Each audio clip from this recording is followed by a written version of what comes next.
Hello everyone, welcome to my channel. आप सभी का बहुत बहुत स्वागत है मेरे चैनल से। आज हम कवर करने वाले हैं डेप्रीशिएशन। ओके, हमने अकाउंटिंग की सीरीज चला रखी है, आप लास्ट की वीडियोस को देखिए, आपको सब कुछ क्लियर होगा।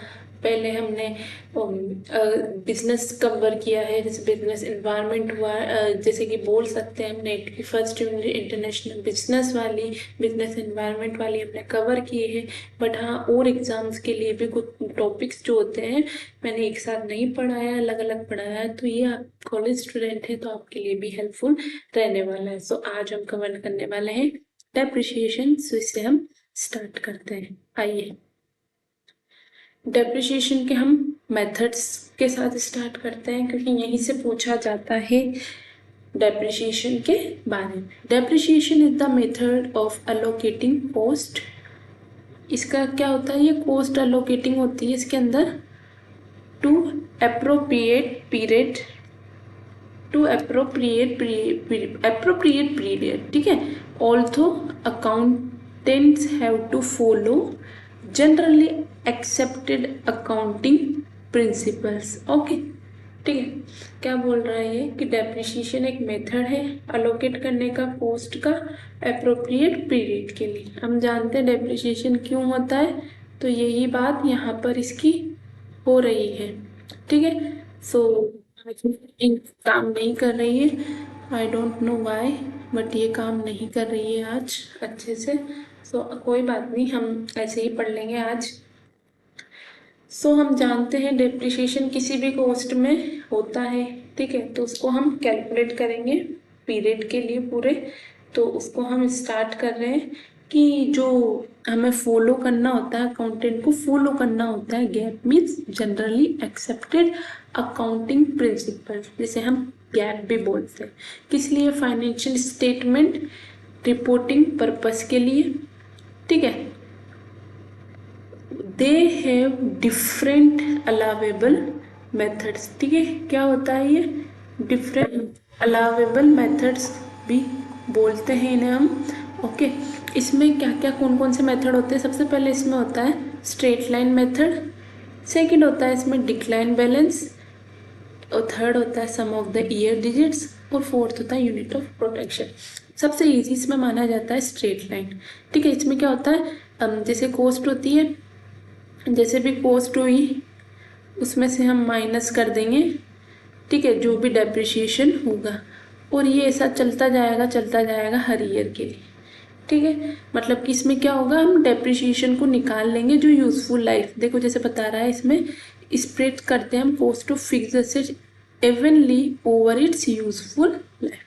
डिक्लाइनिंग में क्या होता है, मेथड ऑफ डेप्रिसिएशन, इसमें क्या होता है, in result in higher depreciation expenses in the early year of ownership. जैसे क्या हुआ, ये कॉस्ट हुई, इसमें से डेप्रिसिएशन को हमने लेस किया, ठीक है, और जो आया फिर वो लिखा, फिर उसमें से डेप्रिसिएशन को लेस किया, मतलब जो अमाउंट लेस रहता उसमें से हम डेप्रिसिएशन को लेस करते हैं। और इसमें हम ओवरऑल यूजफुल लाइफ के अकॉर्डिंग, जैसे 10 ईयर्स की या 12 ईयर्स की लाइफ है तो उसके according continuum straight line method के थ्रू इसको हम पूरा करते रहते हैं। इसको मैं थोड़ा रफ कर देती हूँ ताकि आपको कोई इशू ना हो। ओके, नेक्स्ट पढ़ेंगे सम ऑफ ईयर डिजिट। इसमें क्या होता है, compute depreciation expenses by adding all years of fixed assets expected useful life. इसमें क्या करते हैं हम, जो एक्सपेक्टेड यूजफुल लाइफ होती है ना, उसको all years of the fixed assets, ठीक है, and factoring in which year you are currently in as compare to total number of years, ठीक है। जो टोटल नंबर्स ऑफ, जैसे कि इसमें मैं समझाती हूँ, ईयर्स दिए हुए, ईयर्स है 5 4 3 2 1, ठीक है। तो इनका हम टोटल कर लेंगे, जैसे 5 4 9, 9 एंड 3 12, ठीक है, 12 2 14 एंड 15। ऐसे ये टोटल नंबर्स ऑफ ईयर्स निकाल लेता है, फिर 5/12 करते हैं, ऐसे इसमें करके निकाला जाता है। यूनिट ऑफ प्रोडक्शन क्या होता है, जैसे कि देखो मैं आगे भी आपको बताने वाली हूँ, बट ठीक है, हाँ मैं यहाँ पे आपको समझा दी। यूनिट ऑफ प्रोडक्शन में वही चीज़ होती है, total estimated number of units होते हैं, वही फिक्स एसेट से करते हैं over its expected useful life as compare to number of unit produce in the current accounting period is use to calculate depreciation expenses. आगे हम समझने वाले हैं अच्छे से, इसलिए डोंट वरी अगर आपको यहाँ पे समझ भी नहीं आता है तो।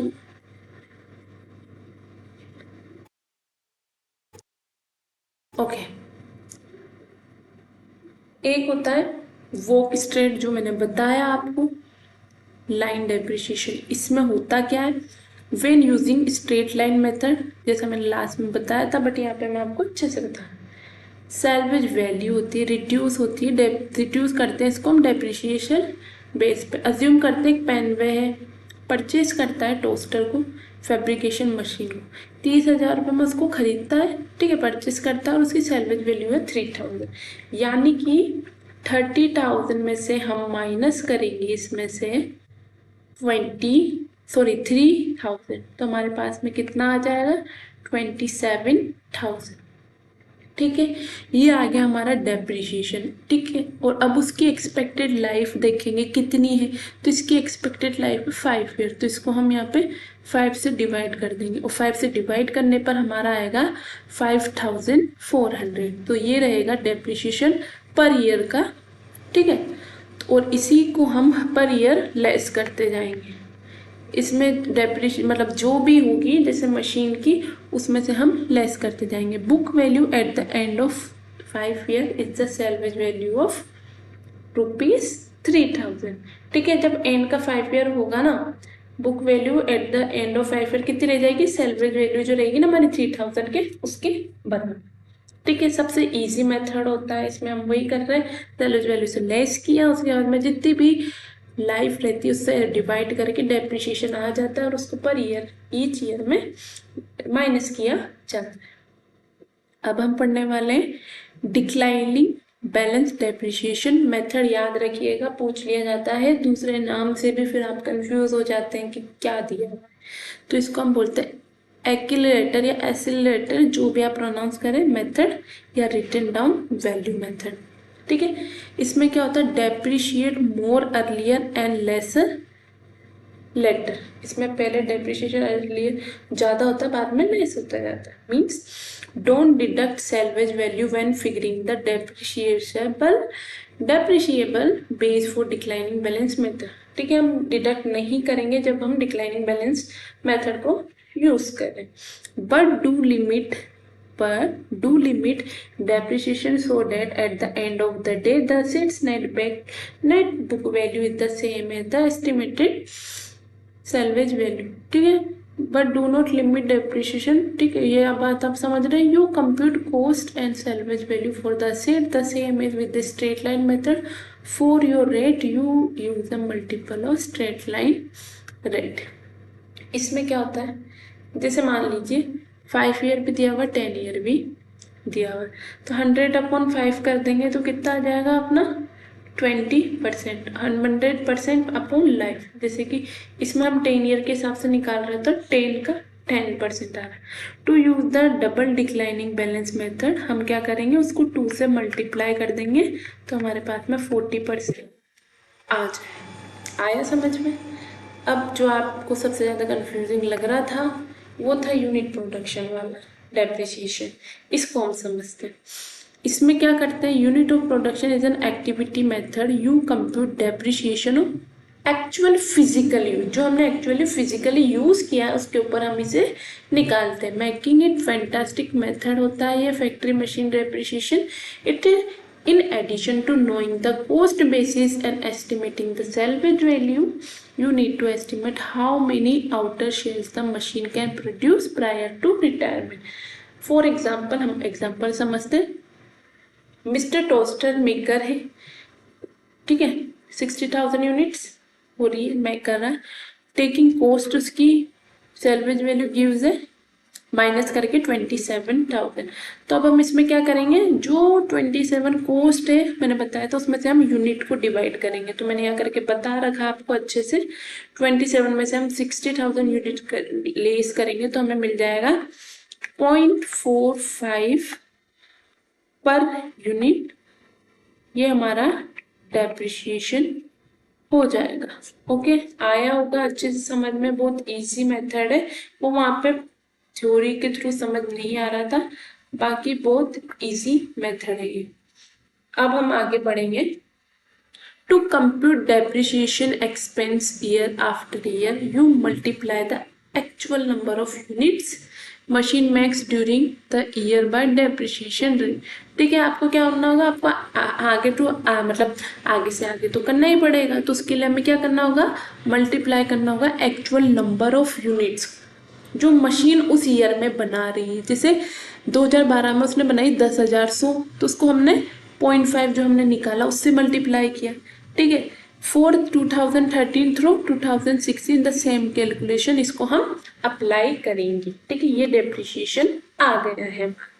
अब हमारा एक लास्ट बच रहा है, आगे भी हो सकते हैं बट मेन जो हम पढ़ते हैं वो यही ही होते हैं और इन्हीं से क्वेश्चंस पुट अप होते हैं। एक हम मैंने जो बताया आपको सम ऑफ ईयर डिजिट्स, वही इसमें लाइफ 5 दी हुई मैंने बताया, जैसे 5 4 3 2 1 15 आ गया, तो आपको एक एक ईयर का ऐसे निकालना पड़ेगा। 5 15 का 1/3 आ गया। सेकेंड ईयर में जैसे 4 था तो इसका 4/15 आ गया। सैलरी वैल्यू को लेस कर देंगे। फर्स्ट ईयर का कितना आ जाएगा, देखो मैं समझाती हूँ।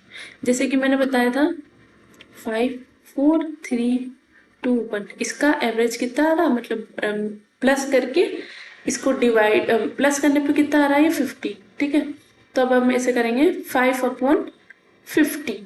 ठीक है, और हमारा जो सैलवेज वैल्यू लेस करने के बाद में कितना होता है 27,000 इंटू 5/15।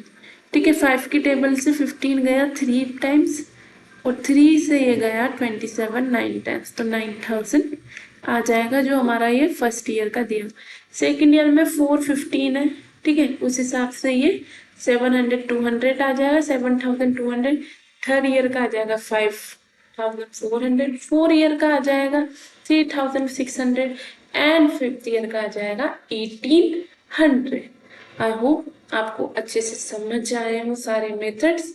ठीक है, आप अच्छे से इनके क्वेश्चंस करेंगे जैसे कि आपके जो भी बुक्स में दिए होंगे, आप इस वीडियो को देखिए फिर उन क्वेश्चंस को कीजिए, आपको कहीं भी कोई भी इशू नहीं आने वाला है। सो कुछ कुछ टर्म्स होती है उन्हें हम पढ़ लेते हैं कि कौन कौन सी क्या टर्म है। डेप्रिसिएशन क्या होता है, डेप्रिसिएशन को ट्रीट किया जाता है रेवेन्यू लॉस की तरह। ठीक है, क्योंकि ये लॉन्ग टर्म नहीं होता, हर ईयर होता है। आया समझ में, लास्ट वीडियो अगर आपने देखा हो तो आपको समझ आ रहा होगा रेवेन्यू लॉस क्यों ट्रीट किया गया है। Which is recorded when expired utility fixed assets such as plant machinery building and equipment. एक होता है depletion.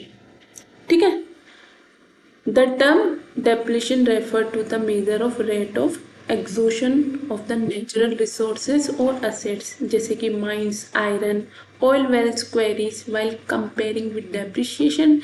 Depletion is generally applied in the case of natural resources होते हैं, वहाँ पे हम depletion वर्ड का यूज करते हैं, depletion यूज करते हैं to ascertain the rate of physical shrinkage, but in case of depreciation is used to measure the fall in the value or utility of fixed assets which is plant machinery and general asset. एक होता है amortisation. Amortisation कहाँ apply होता है, intangible assets जैसे कि patent पे, copyright पे, ट्रेडमार्क पे। अमोर्टाइजेशन यूज किया जाता है reduction in value of intangible assets. एक होता है ऑब्सोलेंस। ऑब्सोलेंस का मतलब क्या होता है, reduction of usefulness of asset due to technological change, improve production method, change in market demand, product or service, assets और legal other। एक होता है dilapidation, refer to damage done to building or other property during tenancy। तो ये कुछ words थे, जैसे depreciation होता है हमारे fixed assets के लिए, depletion होता है natural resources के लिए, amortization होता है हमारा intangible assets के लिए, obsolescence होता है हमारा टेक्नोलॉजिकल चेंज के लिए, और डायलपाइडेशन होता है हमारा प्रॉपर्टी बिल्डिंग और प्रॉपर्टी ड्यूरिंग टेनेंसी।